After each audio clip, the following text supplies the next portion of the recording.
Hello, I'm Katie, and this is Stepmum Space, the judgment-free zone where we talk candidly about the fairy tales and scary tales of stepmum life. So whether you've been a stepmum for years, you're just starting out, or you want to understand the stepmum in your life a little bit better, this is the place for you. Before we dive in, I want to tell you about something that could genuinely shift how Christmas feels this year, and it will also give you tools to use throughout the year.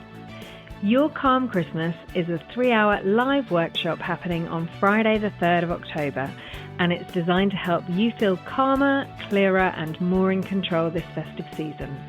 It's not a passive webinar, it's a fully interactive space where you'll get personalised support from me, therapeutic tools you can actually use, and real connection with other stepmums who understand the emotional roller coaster, the pressure to make it magical for everyone else whilst quietly wondering if there's any space left for you. We'll build your calm Christmas plan together, set boundaries that protect your peace, and make sure you're not the only one doing all the work only to end up feeling invisible. If you're ready to stop bracing yourself for Christmas and start shaping it on your terms, this is your invitation to join me. Head to stepmumspace.com or tap the link in the show notes to book your spot. I'd love to see you there. Now let's get into today's episode. My guest today is Sheena Wilkinson, smart, funny and refreshingly honest about what it's really like to marry a widower and step into a life that already existed. Sheena had known her now husband for years while he was married to his first wife, and she was friendly with them both. After his wife passed away, Sheena and her husband grew closer, eventually marrying and moving into the home he once shared with his late wife and son. In this episode, we talk about the emotional complexity of marrying a widower, what it's like to feel not quite accepted, and the delicate balance between honouring a stepchild's mother while also making space for yourself in their home and in their life. It's a conversation about grief, belonging, and the quiet negotiations that come with building a life in the shadow of another. And Sheena brings humour, insight, and a lot of clarity to it all. You're going to love it. Let's get into it. So, Sheena, it's so nice to see you again. How are you doing? Oh, I'm doing very well, Katie. It's lovely to be here. Thank you. I've been looking forward to this conversation a lot because we've spent some time together in the past in coaching sessions. And as a novelist, you always have such an incredible way with words. So no pressure there. I'll probably be completely incoherent now. No, you won't. So why don't you start by just telling us a little bit about your story? Okay, so so my name's Sheena, and I'm probably one of your older listeners. I'm 55, and until I was 50, Katie, I was basically single, celibate, and completely happy that way. Certainly for the years between 30 and 50, I was completely on my own. I didn't go on dates. I was just a very kind of happy single woman. I didn't have a strong urge to have children, which I think was probably very helpful because it means that I didn't have that pressure to find a partner. And I didn't deliberately set out not to have a partner, but that's kind of how life turned out. And I really was very, very happy. I won't say that I was never lonely because negotiating life as a single person for so long in a society which is very much geared up towards couples, it does have its challenges. And although I wasn't lonely, I had to work at that, you know. And then when I was 49, a very good, I'm kind of a woman's woman, you know. I'm not one of these women that has lots of male friends, but I have a couple of good male friends. And one of them, I've known him for many years, about 27 years. We used to run a folk club together in the 90s with some other friends. I met him through music. And we'd never had romantic feelings for each other. I'd always thought of him when I was in my 20s, I thought of him as, you know, the kind of boy man that your mum would love. You know, he was really good living and kind of clean and respectable. And I'm probably making him sound a bit boring. And if I'm being honest, when I was 25, I probably did think he was a bit boring. He was just, you know, like you're really like good man. Oh, it's so funny. I was having this conversation with some girlfriends the other day about guys when we were in our 20s that we wish we fancied. But Exactly. we just didn't. So he was that guy. He was that guy that I wish I fancied, but I didn't. Anyway, fast forward a couple of decades. So he met his wife. I was actually there when he met his wife. I mean, they were actually set up by mutual friends, and he'd never had a girlfriend before. And within 2 months, they had arranged to get married. Within a year and a half, they were married. And I just continued to be friends with both of them. And she became a friend as well. And although my friendship was mostly with him, she did become a friend as well.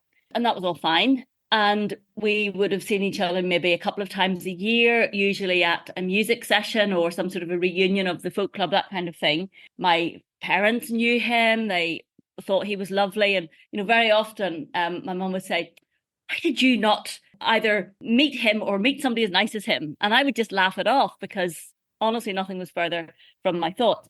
And then very, very sadly, his wife got cancer, aged 49. And within a year, she was dead, which was obviously, really just awful and tragic. They had a teenage boy by this stage. And I never thought I'm going to end up marrying him. But that's what happened. Within a year of his wife dying, we had got together. I know that some people will be thinking, oh my goodness, that's so soon, that's terrible. I know that widowers do often get together with another woman quite quickly, and that is often not for the best of reasons, and it often doesn't work out.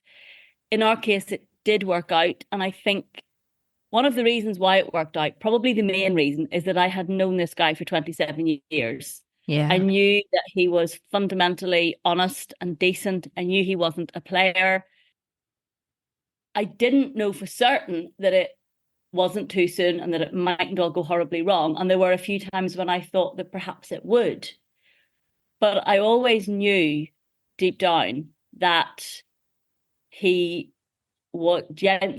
feelings were genuine, and that for the first, you can't really put an actual measure on these things, but certainly for many months, there was definitely a sense that he was, the love, the new love and the grief were sort of walking side by side, sometimes bumping into each other, sometimes tripping each other up, sometimes in surprising ways. But if a friend of mine had told me that she was in the relationship that I was in with someone whose wife had only been dead for a year, I would have been thinking, oh, I don't think this is a good idea. But it all worked out. We've been married now for 2.5 years. My stepson is almost 19, and it's been the most difficult time of my life, but it's also been the richest and most rewarding time of my life. Yeah, do you know, that's such a common thing that stepmums will say. Definitely always the hardest part. And when it works out, it's often the most rewarding part. So I'm really interested to understand a bit more about when you obviously had made the choice to be single for all those years, and then suddenly you've picked this guy who you haven't had feelings for before, but you've known really well before. Like, what was your inner dialogue during that time? Oh, Kitty, it was all over the place. It was strange because I think I would, obviously he was my friend and I wanted to support him when such a terrible thing had happened. And because I'm a writer, so I'm freelance, which means that my time is basically my own. So where other friends would have perhaps gone to visit him after his wife died, and they'd maybe had, they were calling up after work, or they knew they only had 1 hour to spare or something, I would call up to visit him for lunch and end up staying till dinner or into the evening, just because I had so much time. And obviously what he wanted at that time was company, and he wanted to talk about his wife, and he wanted to just talk about everything. So we became close in a way that we never had before. And I think also because I was single, we talked a lot about being on your own and about being lonely. I often made the point with him that for me, I didn't really feel lonely because I wasn't missing a particular person. I didn't have a partner. I'd never had a very serious partner. I'd never lived with anyone. So I wasn't missing or grieving for an individual. I was just living a single life, which I'd got very used to. Whereas when he came home and closed the door and his son went up, to play on the PlayStation and not speak to him, he was feeling that emptiness because he was looking up and seeing the empty chair, and everything that he was doing, he was having to do for himself. Well, I was used to all of that.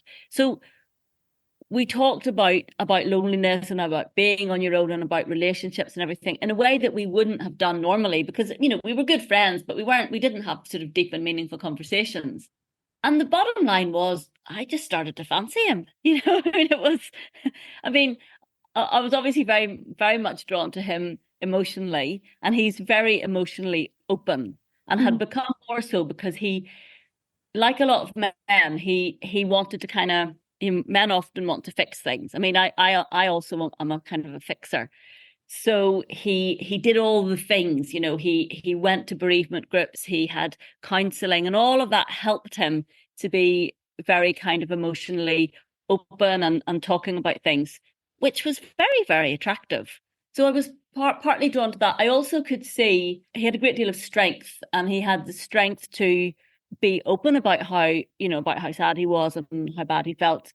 And he was able to articulate it, but he wasn't kind of just sitting there feeling sorry for himself. He was getting up and he was doing the things and he was making an effort. And I saw that real strength. And, strength is very, very attractive.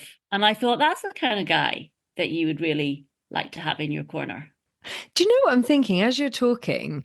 And when I've worked with quite a few women who've married widowers, they talk about the fact that the widow has been to counselling and kind of processed that and is ready to move on. And it's just kind of occurred to me that when a marriage breaks down or a relationship breaks down, very rarely do men go and get counselling. And very rarely do men kind of work through the guilt that they feel about leaving their children. I say leaving their children because that's how men feel mostly when I talk to them, not because they are, because we all know they're leaving their wife, but a lot of men can say, I feel like I left my kids. I'm just wondering whether it would be easier for women who end up with a guy who's got children when the mum is still alive and well, if these men had processed it and been through some kind of therapy themselves. Probably. I mean, it is kind of a truism that widowers make good husbands, but I think it's certainly been my experience because, my husband, he wanted to be married. He loved his wife. They had a very strong, good marriage. They had a very different marriage from the marriage we've got because, we're all very, very different people. But he didn't choose not to be married, and she didn't leave him. He didn't leave her. So there wasn't that kind of guilt and messiness. And, I listened to your podcast. I was so happy to come across your podcast. And at first I only listened to the stories of widowers, and but there are comparatively few of those. So then I started listening to all of them. And it was so interesting because I had often felt, and I'm sure we'll touch on this later, but I had often felt the kind of I suppose jealousy, which is ridiculous because how can you be jealous of a dead person? But, obviously when someone dies, and particularly when a woman dies young and leaves a child, obviously everyone thinks about her as if she is an angel and as if she is perfect. And that can be really, really hard for the next woman to deal with. But even though I very much felt that, when I listen to your podcast and hear the experiences of women where the ex-wife or ex-partner is still around and sometimes making things difficult, I feel very, very grateful that my predecessor is kind of safely dead. Yeah, and I understand that. I think a lot of women, it wouldn't wish something awful to happen to somebody, but it is quite difficult when you're dealing with trying to run your home, but also you might have a home that's run completely differently and the children are going between two and you get emotional mind games and you get all of those. But to touch on your point about feeling jealous of a dead person, that's what we hear a lot. And I don't think it's ridiculous because it's complicated emotions, especially because in most situations, the husband didn't choose to end the relationship. So you've got all those question marks. You've got all those question marks around, what would have happened. And I'll put a link in the show notes, but Sheena, you wrote a beautiful, hilarious, moving, tear-jerking, candid, brilliant account of stepmotherhood when you are with a widower in an essay, and you won a prize for it as well, didn't you? It won first prize in a competition. I think one of the things that was so brilliant about your piece of writing on stepmotherhood was just like the rawness and the candidness, and you lean into those really uncomfortable feelings that a lot of women then cushion with an extra layer of guilt. And so I will link it, and even if you are not with a widower, I would urge anybody listening to go and have a look at it, go and read it. It's brilliant. And I know you'd said it was the first time you'd written something that was actually factual.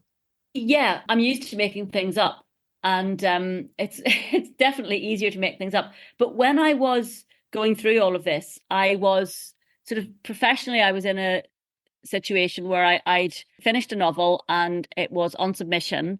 So my agent was trying to sell it, but it was locked down and everything. Well, we all know how things were. So I became quite interested in writing memoir for a change, partly because there is so little out there about this kind of experience. So I decided that I would write it. So I had a few pieces published on that kind of theme.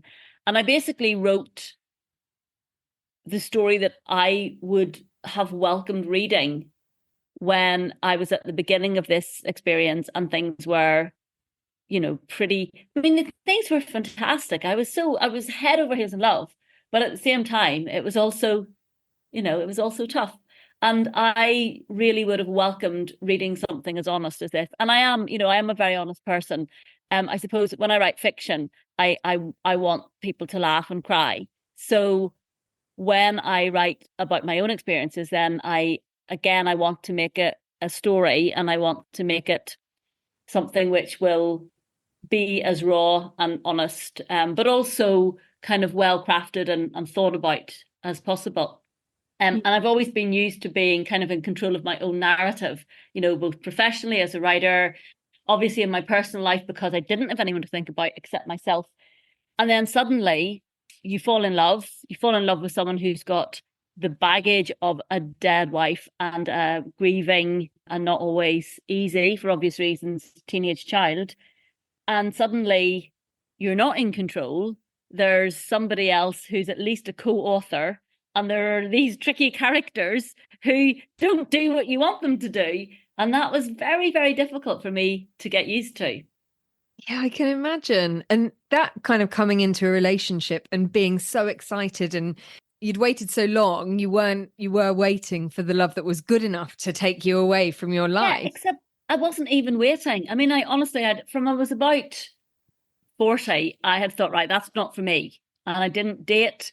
I saw a lot of, particularly middle-aged women having awful experiences on kind of the dating scene. There didn't seem to be any way to meet people that was normal. And to be honest, I was living on my own. I was traveling a lot. I was just really, really busy making a living because I had left a very steady, sensible day job in order to kind of make a living as a freelance writer. So that obviously brought certain amount of pressure. And there were times when I was working 7 days a week. And I remember in my 30s when I was still kind of, I guess, young enough to maybe have kids if I wanted that. I do remember saying to myself when I was about 35, you're about 35. Do you want to have kids? Because if you do, you probably need to do something about it. And I was like, nah, I'm not really that bothered. I'd rather have a book deal. So I decided that by the time I was 40, I wanted to have a book deal, be a professional writer, And, if a man came along and I could manage to fit him into my life, that would be fine, but it was not a priority. And of course, by the time I was 40, I did have a book deal. I was a professional writer. And Kitty, men weren't looking at me because, I was 40 and I just wasn't interested. So it was such a shock when at 50, I'm suddenly in a new relationship. And, I talk about this in the memoir, but, I walked down the aisle in a nice wedding dress. But there was a HRT patch underneath it, so I'm suddenly getting into a relationship. No one had seen me naked for 20 years. And suddenly you're getting into all of this again with a 50-year-old body. So, I know that this podcast is more about the kind of stepmother side of things, but, that was a thing. I'm laughing to myself because I often say to my husband, it's such a shame you didn't get to know me when I had a really fit body in my 20s. And well, the funny thing is, actually, I'd say I'm fitter now than I've ever been because one of the things I did, and this was probably influenced by the fact that I knew that, I was going to be getting my kid off. I started running when I was 50. I mean, I'm not a good runner and I don't particularly enjoy it, but I do it 3 times a week. And I'd say I'm leaner, fitter, meaner machine now than I was certainly when I was 35 or 40. I definitely feel more comfortable in my own skin than I did in my 20s and early 30s. I think you just become more accepting. And I don't know if you've read the book Mark Manson, The Art of Not Giving a Fuck. But I definitely approve of the title. So I read that book and I loved it, kind of gobbled it up. And it's all around the premise of, you've only got so many fucks to give in life. So what are you going to give a fuck about? Exactly. Like the important stuff. Exactly. No, that's very, very much how I feel. I've always been quite good about sort of boundaries and not taking on other people's crap because, you've got your own crap. And there's only, as you say, there's only so many fucks that you can give. And this might lead on to something which I know has been talked about quite a lot on the podcast. And it was certainly something that has been part of my experience, which is negotiating the other family. Now, in my case, it's not an ex as such, but obviously the family of my stepson's mother. Yeah, so let's go into this a bit more because, one of the things that, regardless of whether you're with a widower or a man who's separated, that a lot of women find hard is that their excitement and joy and happiness has come about because of the stepchildren's loss or grief or separation of their parents. Yeah. And that's a complicated mix to balance. So talk us through how it was for you. Very, very difficult. I mean, on one level, every so often when I was feeling very happy, I would sort of come up against exactly that fact, you only get to have this because someone died. And, she died very young and it's very tragic. But actually, that's not my fault. So I quite quickly, I decided that I wasn't going to let myself feel guilty about that because, it's not my fault. I didn't kill her. And did you take particular steps to rid yourself of the guilt that you felt, or did it just kind of come? That's a really good question. I think one of the things that helps is that my husband and I would be very honest about these things. And we talk about his late wife all the time. And that has never really been that difficult. And it's always been important for me that we talk about her with my stepson.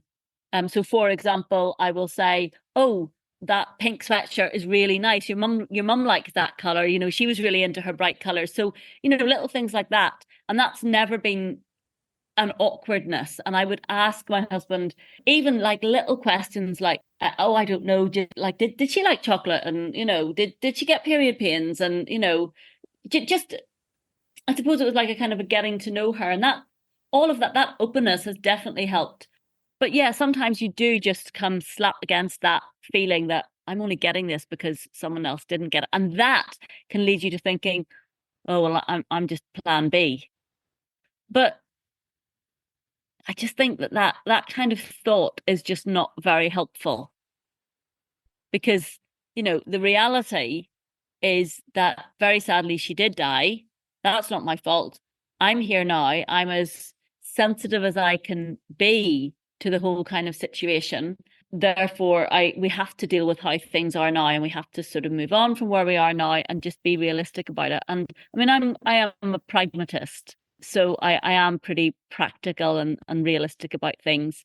And my husband's exactly the same, so that's really helpful. But obviously, there is kind of in the shadows, there is another family there who lost a daughter, who lost a sister, and that has been difficult. I don't really see them, have seen them on a couple of, sort of slightly awkward occasions. And I suppose the thing that I find sad from a stepmothering point of view is I can understand that they are grieving, although, it is 6 years. But anyway, I can understand that they're grieving, and I can understand they might have had concerns that my husband took up with me quite quickly. But as things kind of settled, I'm disappointed in the fact that they haven't seemed to be able to acknowledge the fact that, given that the situation is as it is, and, and she has died and she's not coming back, they always come back to, oh, it's all about, the child, it's all about him, it's, and we're so concerned about him, which is fine. But if they were really that concerned about him, I would have hoped that they could see that actually he is in a much better situation, because instead of living with a lonely, grieving man, he's living with a happy, fulfilled man and a woman who nurtures him and looks after him and loves him and who gives him good guidance. My stepson and I have a really, really good relationship. And I think that could be so much comfort to his mother's family if they allowed themselves to open their eyes and see that. But I don't think they do. And again, that's something that I definitely struggled with. And when I had some coaching with you, Katie, that's something which did come up more than I expected it to. So it was obviously there annoying me, but it doesn't really annoy me anymore. It occasionally raises its head, because obviously there's always going to be flashpoints around anniversaries, birthdays, particular occasions. But on the whole, I'm not choosing to give any fucks about that, because, as you say, you've only got so many fucks to give, and that's their stuff. And, they've got their shit, I've got my shit. And as I say, I'm quite good at drawing those boundary lines. Yeah. And as a pragmatist, did you find that lots of emotions came up in the early years of your kind of stepmothering? Oh, my goodness. Yes. I remember the night that we had what my husband and I called a conversation, where for a couple of months I had kind of accepted, yeah, you do have feelings for him. You would like something to happen. Nothing's going to happen yet. It's much too soon. And you have to wait for him to make the first move, which was very difficult for me because I like to just get in there and do things. So I was very much waiting, thinking maybe in a year, and I'm going to be perfectly honest about it. I did by this stage think that he did have feelings for me, but that it would be a long time before he could acknowledge them. And I was kind of, we always joked about him having a list of, who the second Mrs. whatever was going to be. So we always joked about, where I was on that list. But in all seriousness, he's a very practical person. And I genuinely believe that if I had said no, he'd have been very sad, obviously, because, I was a great catch. But pretty soon he'd have gone to the next person on the list. I'm quite sure about that. But anyway, so I was kind of on my guard, bide your time. You can't make the first move, but just, be aware that, there could be other people on the list, and make sure that they don't, climb up the list and make sure you're number one. Anyway, he then had the conversation with me much, much, much sooner than I thought he possibly could, where he told me about his feelings. And it was quite sort of sweet and old fashioned, because this was just under a year since his wife had died, and he didn't want us to kind of start going out just yet. But he was kind of, I suppose it's going to sound awful, he was staking his claim. He seemed to believe that there were all these other men that I was meeting at literary festivals and that kind of thing. I can tell you, Katie, there really weren't, but it's nice that he believed that. So we had a kind of an understanding for a few months. Didn't have a physical relationship, but we did grow very close emotionally, and we talked every night. And I saw him when I could. But I remember that first night, he said to me, I was just leaving, and I remember him standing at the front door and saying, "Oh, I'm not young, free, and single. I've got the baggage." And the baggage was the son who came downstairs to say goodnight. He'd known me all his life, of course, which probably has also helped. And I remember saying, "Oh, yeah, don't worry about that," because I was high on this exciting new possibility. And whether you're 20 or you're 50, when you've really, really fallen for someone and you find out that they fallen for you as well, it's a powerful emotional dopamine hit. Oh my So God, totally. in the middle of all that, I was like, yeah, baggage, what's that? I don't, it's fine. I didn't really think about the realities of being a stepmother, which is bizarre because my parents separated and then divorced when I was quite young. And I mean, I just grew up with two fathers. I was very, very lucky, really. And I have my father's dead now, but I have a wonderful stepfather who I adore. He gave me away, when I got married. And, he's just been, one of the most important people in my life. So I had that model of excellent step parenting, and yet the whole kind of being a stepmother thing, it didn't really hit me for a while.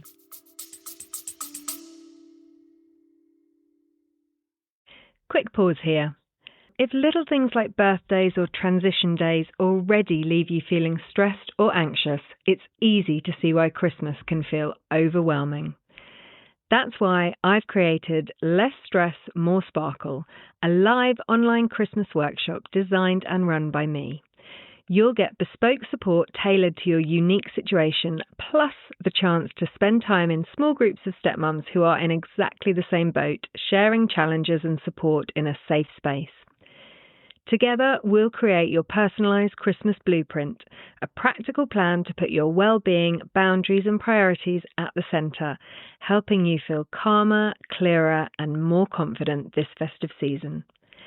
Spaces are limited so everyone can benefit fully, and the workshop is just £99, including all session materials. Click the link in the show notes or head to stepmumspace.com to secure your spot now.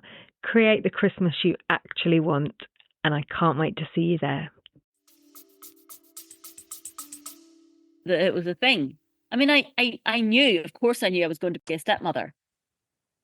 Maybe it would have hit me more obviously if he'd been, so at the time we got together, he was 14. If he'd been 4, it would have been different. Yeah, and I guess you do when you're falling in love with somebody, and if you're going to get with somebody with a child, you're serious about it, because women don't muck around with guys with kids for fun. And you do go into it with all that, oh, it's going to be great. I might not have wanted kids of my own, but I really like kids. I know this kid, he's a good kid, all of those things. And I think we don't anticipate the fact that actually there's other people in this situation. A bit like when you were talking about your writing, you just think, well, I'm okay with it, so everyone's going to be okay with it. Yeah, exactly. Yes. How did you and your now husband sort of announce, if that's the right word, to your stepson that you guys were in a relationship?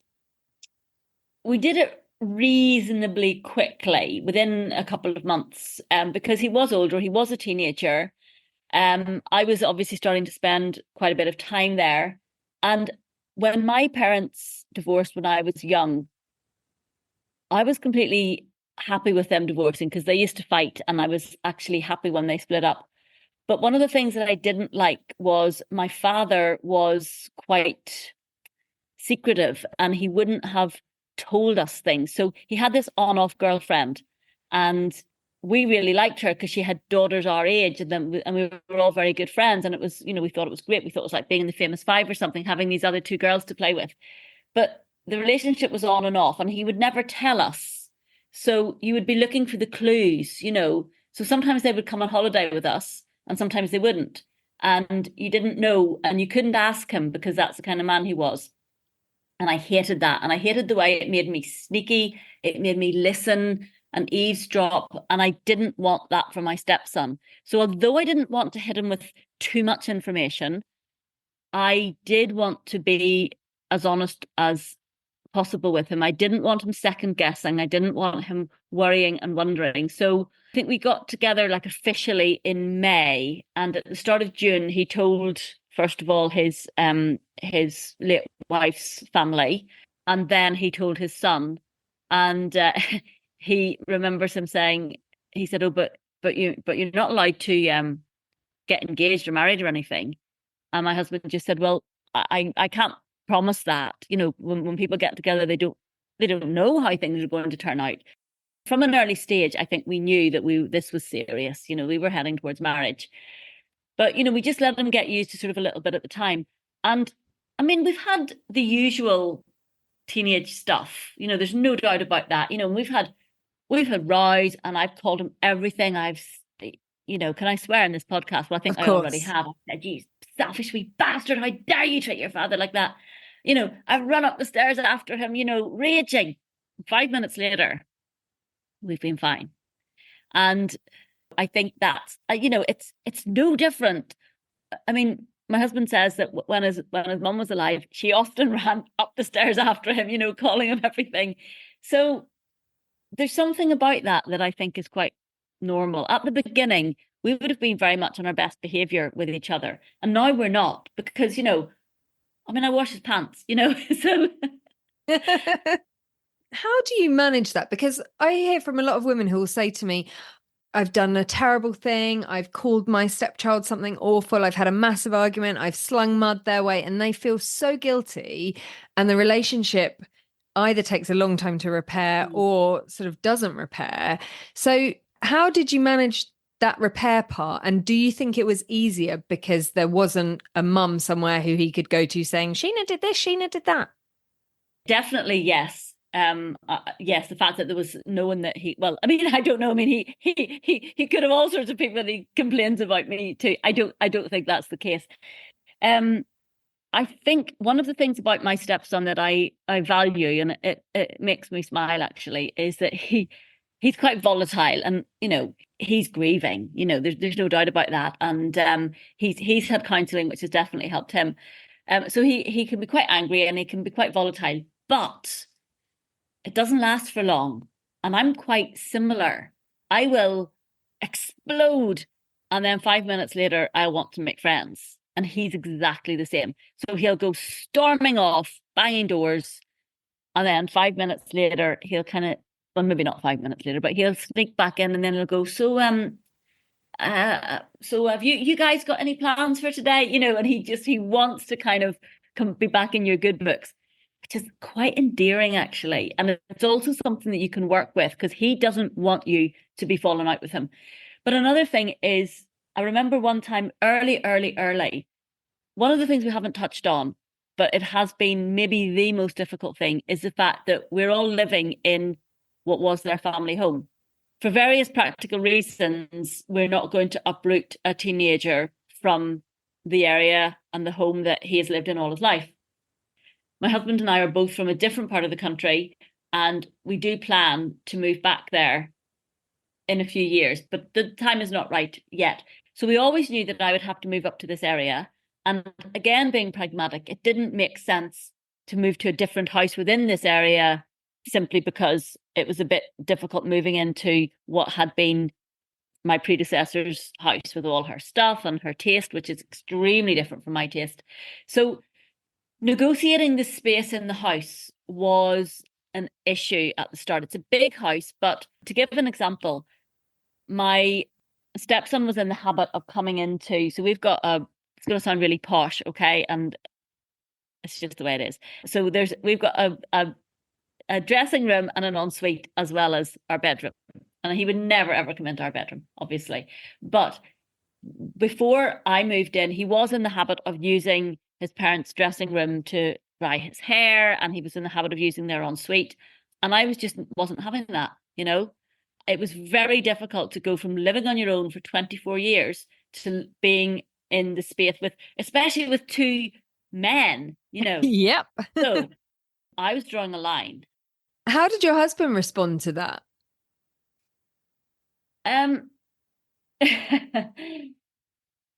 well, he just kind of accepted it. I mean, to be honest, I did sometimes, and maybe this is a bit mean, but I did often actually play I've moved 60 miles from the place that I love and the place where I really want to be with you. So you can give in to me on this.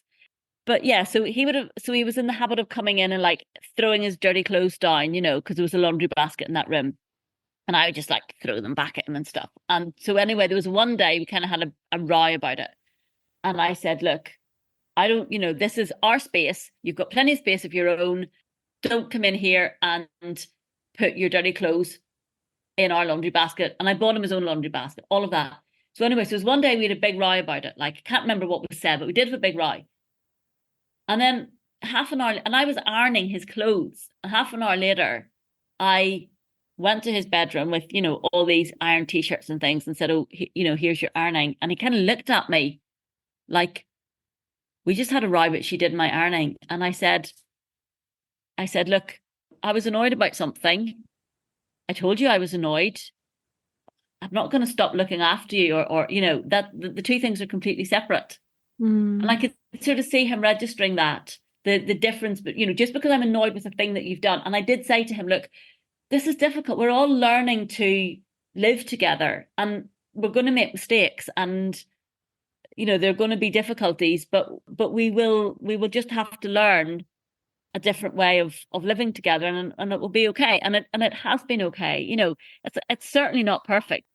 Anytime we have a row, it's always about my stepson. Anytime you and your partner row. Yeah. When you have these rows with your stepson, what role does your husband play? Because I hear from a lot of women who will have a row with the stepchild and they will feel that their husband totally undermines them and supports the stepchild and suddenly they're out on their own.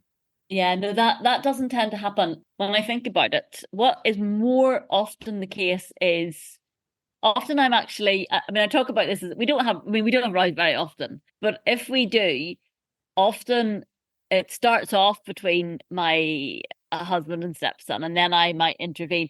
Quite often, funnily enough, I will intervene as a peacemaker. That's very interesting because one of the things that I find fascinating about this whole experience is learning new bits of myself.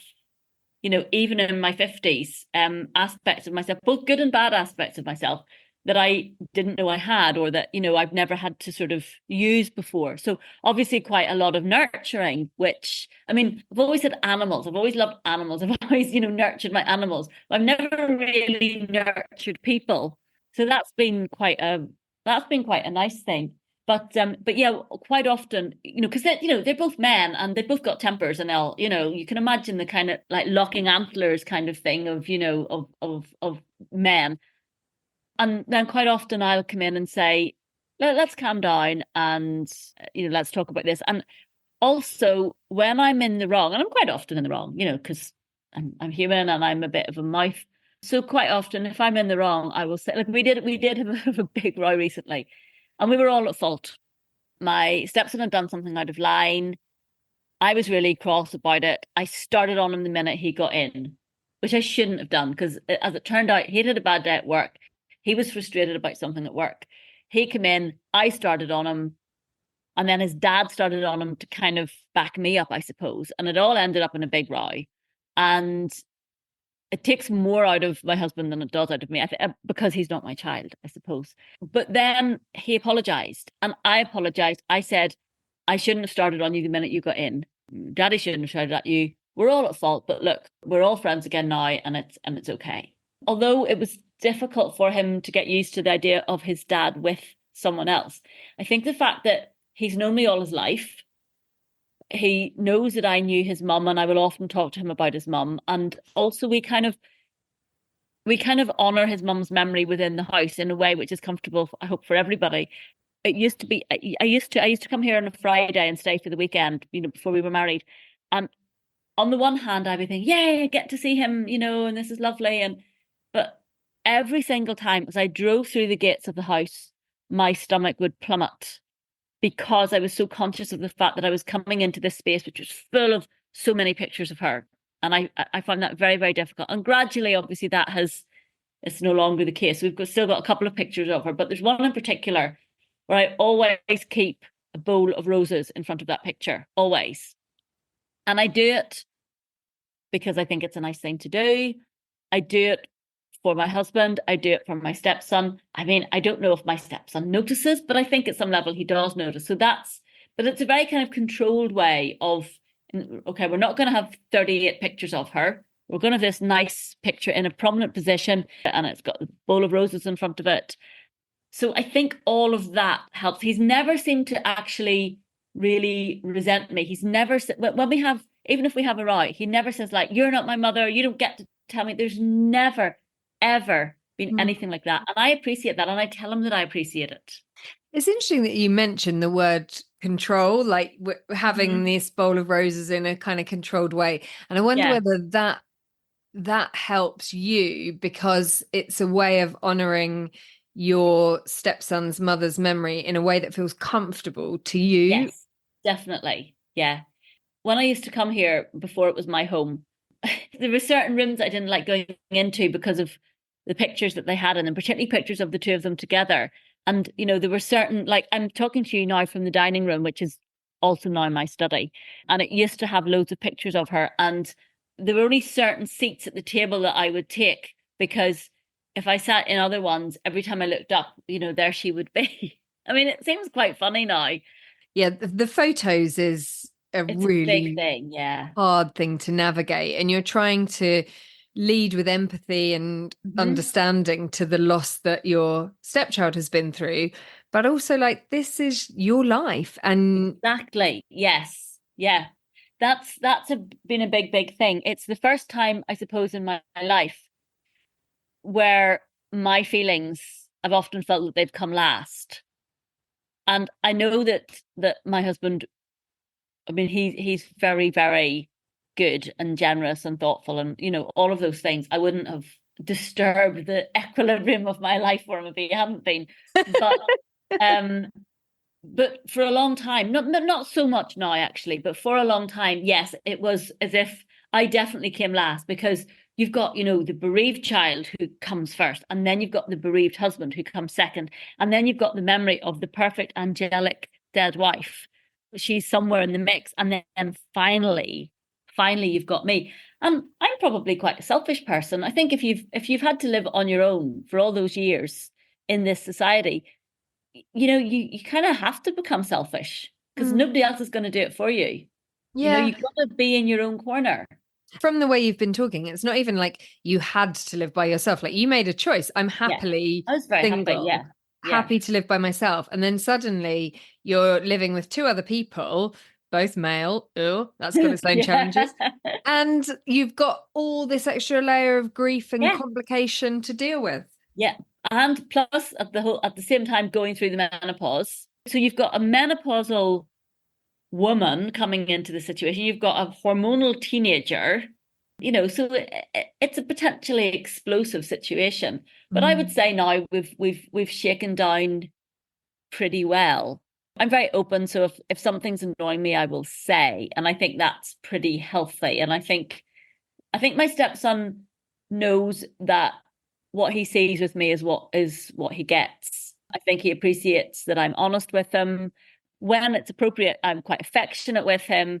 And I think he knows that I care about him. And I tell him, you know, I tell him that. But I also show him, because I think I used to think, well, I'm never going to love this child. So, but at least I can, you know, change his bed and do his laundry and make sure he has really good food and all of, you know, I can do those things. But actually, I would say that I did love him now. And I think that that's partly because you do, like, love is like an action. So you do the things, and through doing the things, some sort of feeling emerges. And that probably makes the repair easier once you've had the big blowout, because there is, you know, warmth and genuine emotion towards each other. I always love speaking to you and hearing from you. What I would love to ask you is, there'll be women listening to this who are in relationships early or midway, you know, with a widower, who will be thinking, how do I get to that point? So what advice would you have for somebody who's struggling with either jealousy of the predecessor, as you call her, or any of the other challenges that come with dating a widower? One of the things that I have really learned, and it sounds so obvious, but it's just that things don't stay the same. Everything changes. So it is such an obvious thing to say, but when I was at the beginning of all this, and, my stepson was, a young teenager who we didn't have many nights out, for example, because he wasn't old enough to be left on his own. And now we go away for a week and, I think it's just to accept the fact that things don't always stay the same. But also, I would say if there are things that annoy you or upset you about, for example, things like photos, I think don't be afraid to say. I just think that openness is really, really important. So, for example, one of the things that bothered me, and I'm sure that this will be the situation for so many of your listeners who are dating widowers, is my husband wore his wedding ring. And at the beginning, it didn't bother me in the slightest because, of course, he would be still wearing his wedding ring. But then it did start to bother me. And there was one night we were out in a restaurant and we're both really interested in people and people watching and that kind of thing. And we were looking at some of the people around us and thinking, I wonder what relationship they're in, or are they two friends, or are they possibly partners, or that kind of thing. And I said, well, anyone looking at us will see you've got a wedding ring and I don't, so they'll think I'm your bit inside. And it was the first time I'd ever mentioned him wearing the ring. It was really interesting because he had obviously thought about this, and he said, "When I put a ring on your finger, I'll take this one off." Now, I knew that he meant when he put an engagement ring on my finger, he would take off his wedding ring. And I remember thinking, well, that's not the time scale that I would want. I would prefer him to be taking his wedding ring off now, really. We'd been together for almost a year at this stage. But he's obviously thought about it. He has made a decision that works for him. So I can live with that. Now, as it happened, COVID came along and really plans were kind of postponed and that kind of thing. So he actually took the ring off before we got engaged because there was a time when it did then start to bother me. And I told him. It's all about that communication. Very much so.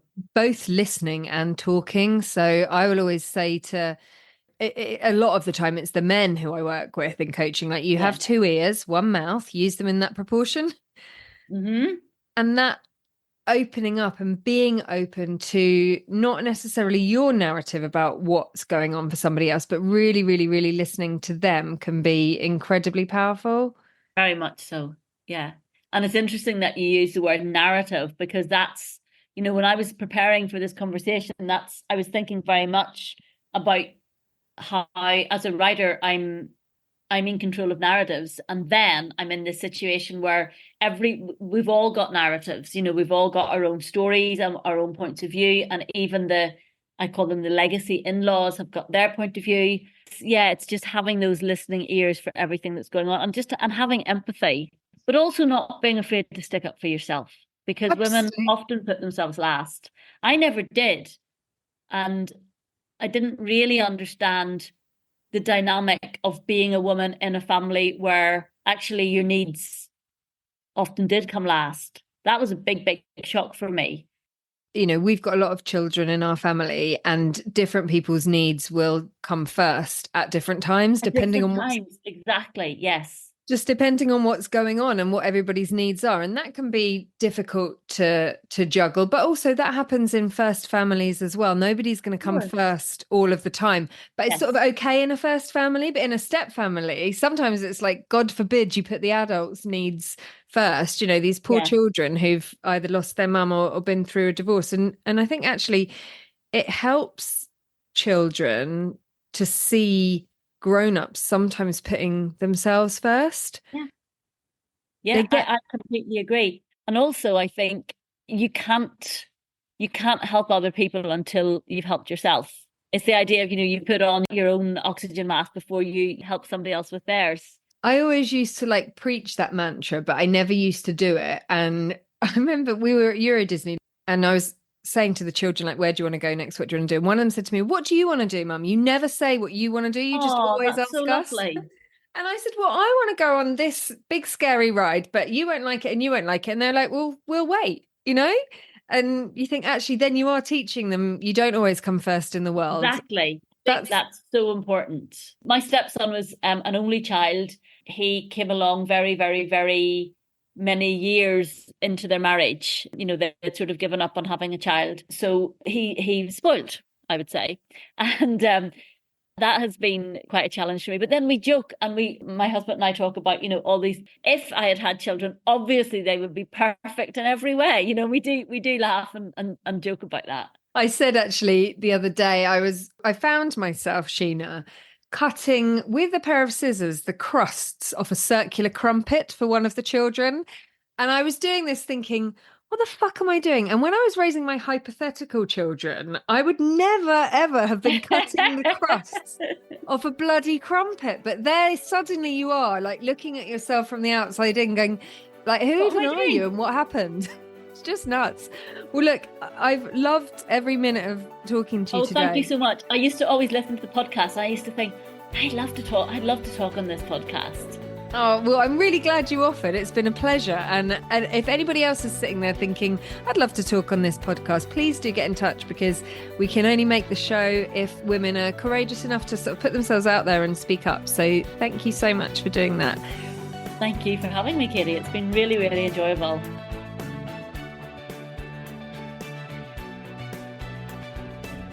Oh, huge thanks to Sheena for sharing her story with such honesty, humour and insight. These conversations are not always easy, but they are so important, especially for those of us navigating the layered realities of stepfamily life. I hope you took something from this episode, and if it resonated with you, please share it with someone who might need to hear it. And if you'd like to hear more conversations like this, hit subscribe, leave a review, or come find me on Instagram at stepmumspace. I'd love to know how you're enjoying the series so far. And if you're a stepmum bracing yourself for Christmas, don't forget your Calm Christmas Workshop is happening on Friday the 3rd of October and bookings close on September 30th. This is your chance to get real support, build your plan and make sure you're not the only one doing all the work only to feel invisible this Christmas. You'll find all the details at stepmumspace.com or in the show notes. And of course, if you've got a story of your own that you'd like to share on the podcast, please get in touch. I'm always looking to amplify real voices and real experiences. Thanks for listening. See you next week.